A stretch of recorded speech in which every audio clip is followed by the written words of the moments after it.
A very good morning to all of you and welcome to today's Insta Live session. The topic for today is non-traditional teaching trends. We are joined today by two esteemed guests, Daniel Curry, he is the Director and Principal at Vega Schools, and Komal Sood, Advisor Curriculum Instruction and Training at Vega Schools. So let's delve right in. The first question for today is, what are the primary reasons for incorporating non-traditional teaching methods like project-based learning and problem-based learning in the setting of a classroom? And how do you both feel these lead to deeper understanding and engagement among students? I think we need to remember that 85% of the jobs that are going to be there in the next 10 years have not even been invented. And I remember when somebody told this, and when I was very young, I kind of just said, forget it, that's not possible. But you know, when you look at words like, and I remember at that point of time, words like blockchain, cloud computing, the only clouds we knew at that point of time were the clouds up in the sky, or even YouTube for that matter, were definitely not there. And now when I look at professions, there are professions like cloud computing specialist, you've got a blockchain specialist, you have a YouTube creator. Now, how do you prepare your students for the future? Because obviously when I look at my class 9 to 12 students, these are the ones who are going to be exposed to all these professions in the next 10 years. So the only way that we can go ahead and do that is to give them the skills, irrespective of whichever profession that they are going to be in. And if we see, we talk about those 4 skills which are there for any profession that you're in. And, we talk about collaboration, we talk about creativity, we talk about critical thinking, and we talk about communication. So when we talk about these, and if you look at PBL, the problem-based or project-based learning, these are the kind of skills that you're imparting to your children. So I think it's so important that those skills are given to the kids, irrespective of whatever the professions are going to be, they will be ready for it. And, just to give you an example, we all know information is available at a click of a button. In fact, we, as adults, we feel there's an information overload right now. So there's tons of information, but if I do not have the skills to sift that information and take out what I need, it's actually irrelevant for me. So I just feel we were 20th century learners. I passed out of school in 87, and don't sit down and calculate my age now. So We won't. in 1987, so we were 20th century learners. And at that point of time, there were certain methodologies. But when you look at our children, these are 21st century learners. So it's extremely important that we give them the skills for 21st century. So I just feel let's not apply the 20th century skills on our children. So that's what I feel. Dan, would you like to share your thoughts with us? Yes, those are great points. And as a reminder, if we look back historically, education was because information was not widely available. And in today's world, there is too much information. So the trick is, what do we do with all this information? How do we use it? We are now users, consumers, and in many cases, manipulators of information. So how can we intelligently see what's out there, sift through it, as Komal said, and then apply it? And those skills take practice. So in these settings, those skills of research and application and critical thinking. So we're going to move on to our second discussion point.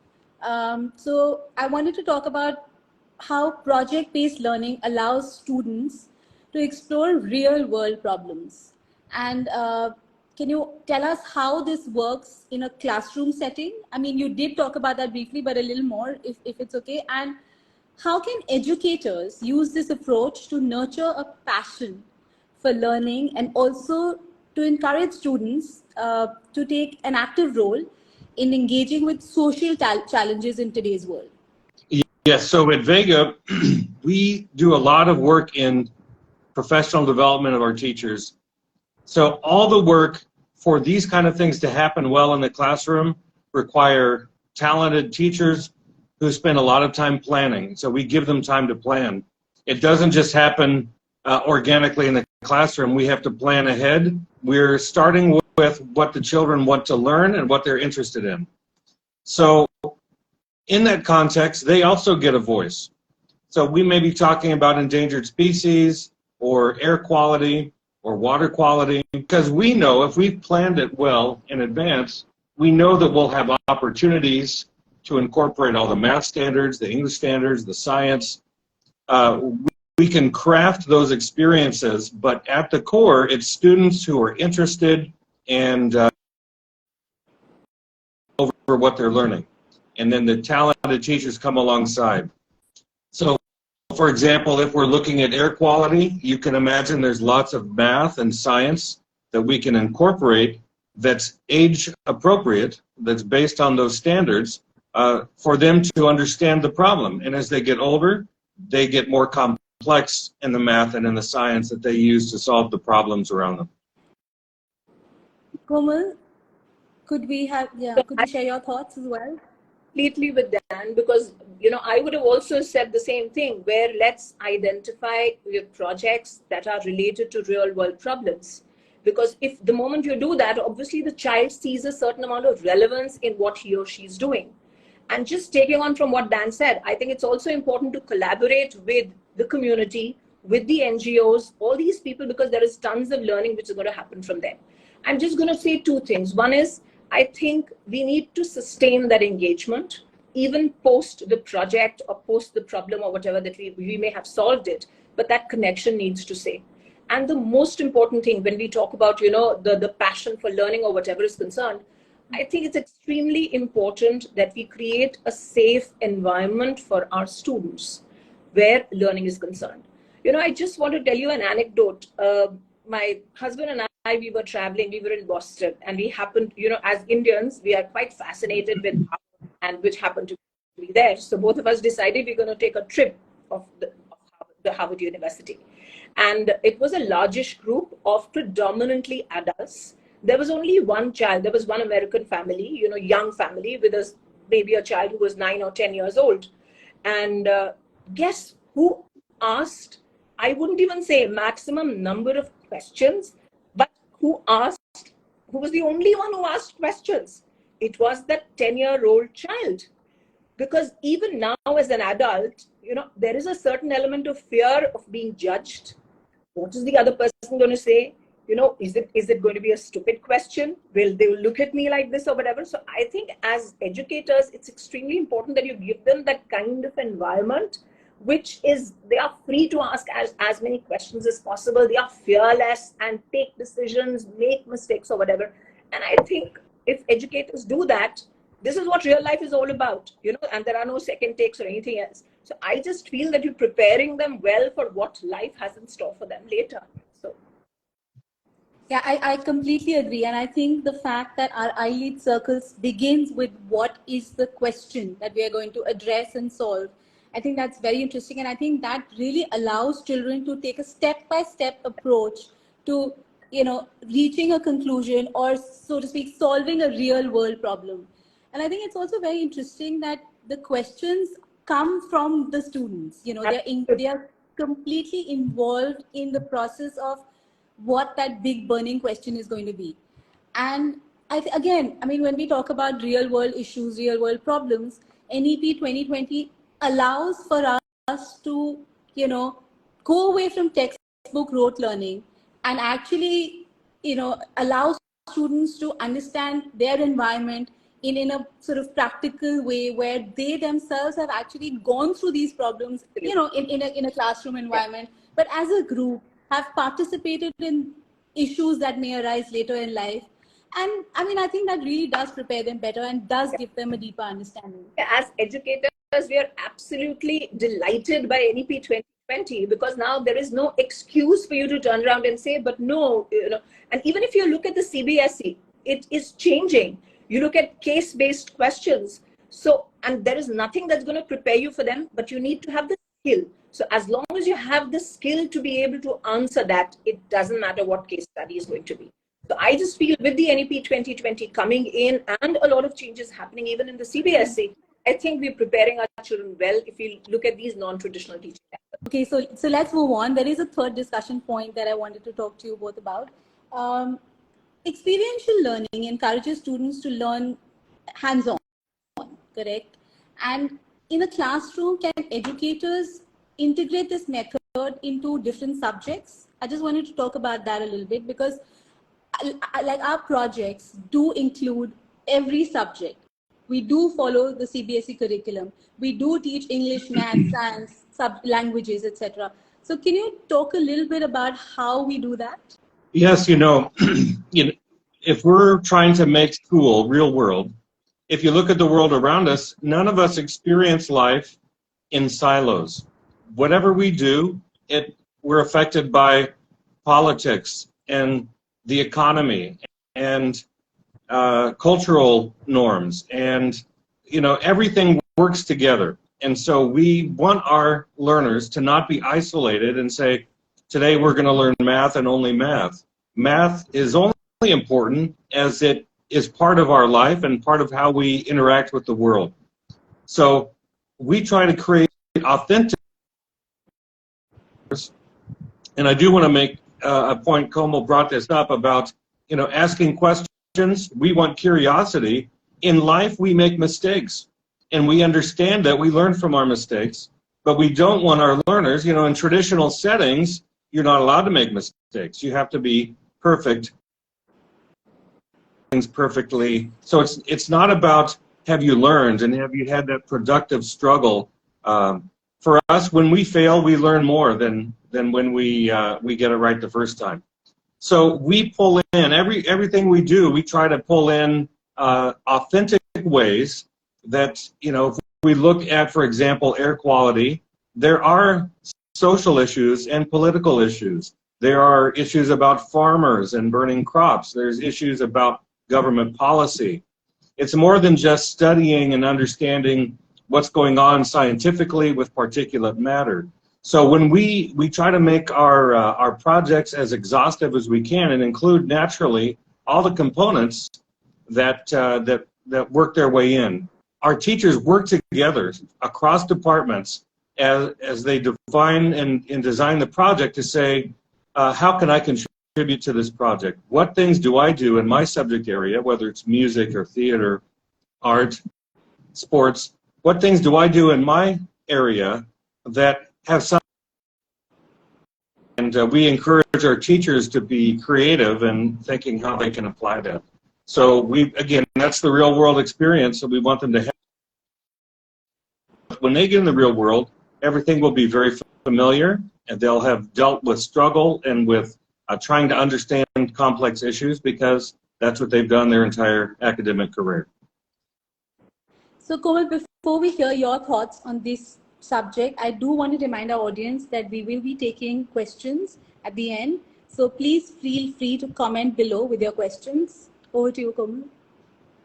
Okay. So I just wanted to say, Dan mentioned the fact that the educators, there's tons of professional development that they go through. I'm very heartened to hear that. The reason being that where is the fun if you do not have that challenge of incorporating experiential learning in abstract subjects or abstract concepts? The easier thing is to look at subjects in which it's easy to integrate or whatever and just go ahead and do that. So I think now it's the challenge on the educators to look at ways and means to make those abstract concepts as experiential as possible. And experiential learning is a very, very broad term. When we talk about simulations, we talk about role plays, field trips, case studies, PBL scenarios, technology, guest speakers, all this is actually debates, discussions, and all that forms a part of experiential learning. And when you mention abstract concepts or abstract subjects, what comes into mind immediately is probably ethics. Ethics is a very abstract concept. How do you actually explain it to your children? But what prevents you from having ethical dilemma situations and tell your children to do role plays on that? Why can't you go ahead? You talk about, I had a student come and talk to me about anthropology, and obviously I couldn't understand most of it because extremely abstract. But he spoke about cultural anthropology. And then I just thought to myself, now when you mention it, what is preventing us from actually going ahead and having cultural immersion days and let the kids be exposed to the food, the culture? Similarly, you talk about quantum mechanics. Quantum mechanics is again supposed to be extremely abstract. But what about digital simulations? It's possible for us to expose our kids to that. And finally, because I've been a physics and a chemistry student, and I know that theoretical physics is something which is highly abstract. And maybe in the 20th century, it wasn't possible for us to look for experiential learning in that. But now, with artificial intelligence and virtual reality, even that has become possible. So I just feel it's just a question of exploring, because I think nothing is left abstract anymore. And with the right kind of professional development, you're exposed to the various things that are available in the environment that you can go ahead and actually integrate and implement in these so-called abstract subjects as well, or topics as well. I wanted to ask you both, how has the transition been for you?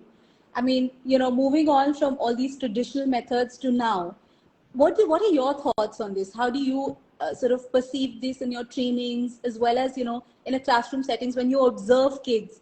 How has that experience been for you? So yes, if you're trying to point out, Kavita, that we're on the older side. Not at all. Not Yes. at all. So we have had varied experience. Obviously, me coming from a different country.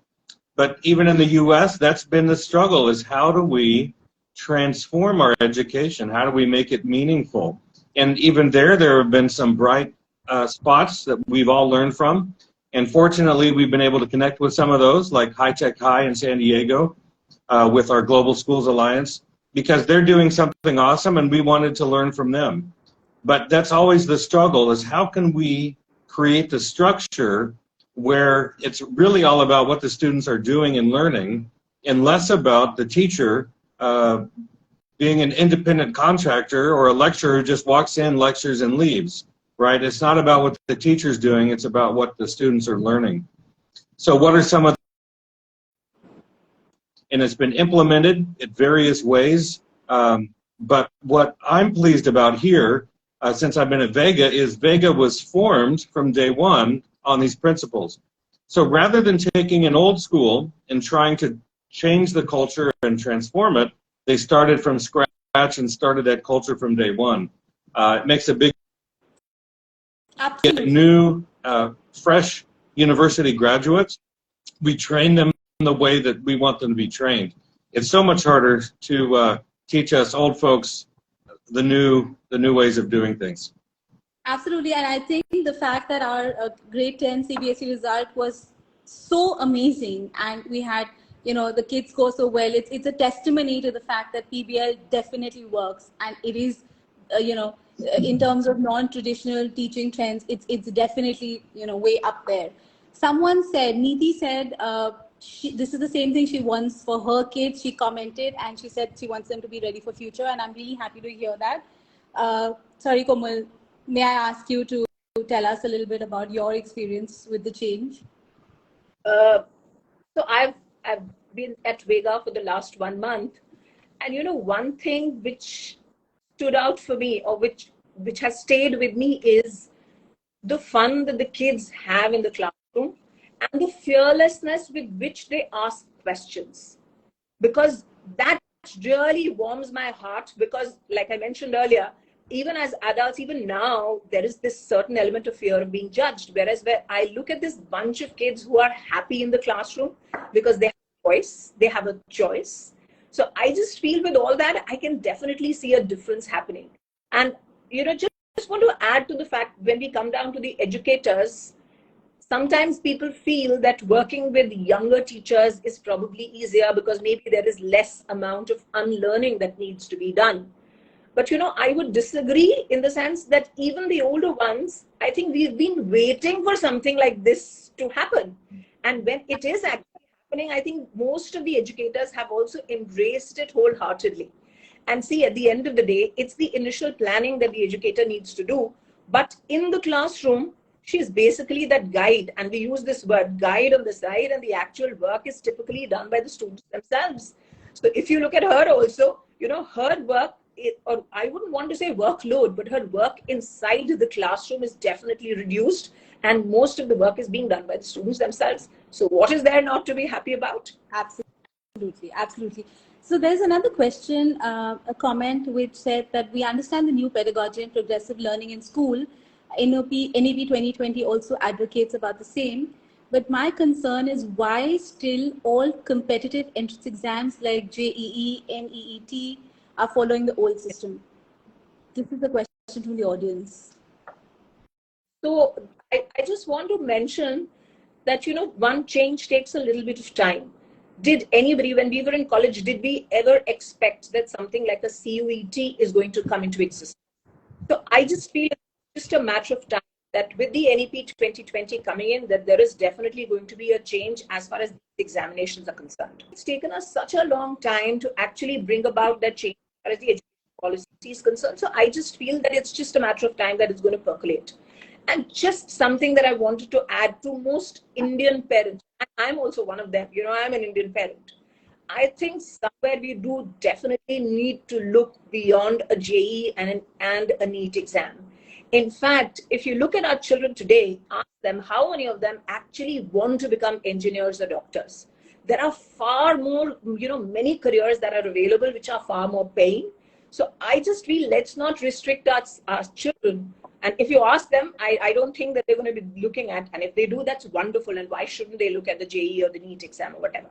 And the last thing is that, you know, if the understanding is better, then obviously your capability to answer a question is also going to be better because you've understood the concept better.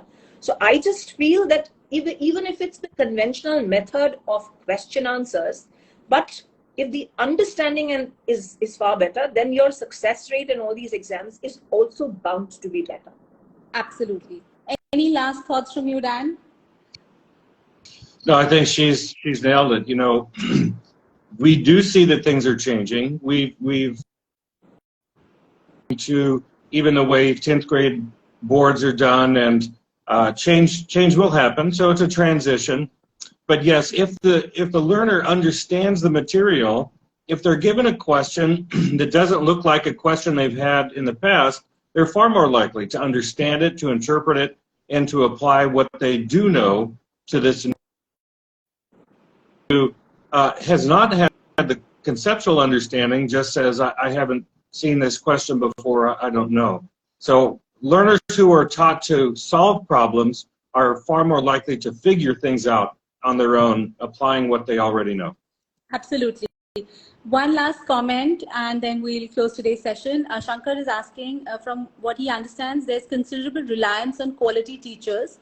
In this context, do you feel that PBL is scalable? Absolutely it is. Dan, would you like to answer this? Yes, you know, it's all about the framework and infrastructure. And, you know, even as Komal said, regardless of their people's experience, people want to work and do a good job, and they want to see learners succeed. So how do we as schools create the right environment for them? That includes time for them to collaborate, time for them to study and work together and design projects. It means that we as schools need to give them the right resources and support teachers' creativity. So as long as the schools are structured properly and given the teachers the right supports, this is scalable. And we've seen it all the way into high school, obviously. Our high school students are doing very well. And if we multiplied into a second campus, so a lot of investment in training and making sure the structure is there. If we get the structure right, then we've got the right, we'll get the right results. Absolutely. And just to add, Komal, I think you can expand on this, that we do have other schools come to us to train, you know, in the PBL methodology. Komal, could you comment on that quickly? And then I think that's the very last thing I promise. No, I agree with Dan completely. You know, again, because I've been a part of the 76 campus and sat through tons and tons of class 11 classes, and I see definitely it's scalable. See, everything in life is not going to be an easy ride. But as long as we are very, very clear that we are not going to give in to the societal pressures or the community pressures and stick to our guns saying, this is what we believe in, I don't think we're going to have any issues. And I think there are tons and tons of educators. I'm not saying teachers with a BA degree, so to speak, or whatever, but there are tons of educators available in the market today who would want to become a part of this, because this is something that resonates with their thoughts and their ideology. So, you know, so if there is a complete match of that, I don't think that there is going to be a problem as far as scalability is concerned. But yes, definitely, yes, you need a lot of professional training, which I know Vega is investing a lot in. Thank you so much. Thank you for your time. I thank the audience. It was, I think for me personally, it was a very insightful session. I hope it was the same for all of you. Thank you for joining us and have a great weekend. Thank Bye-bye. you. Bye-bye. Thank you. Thanks. Bye-bye.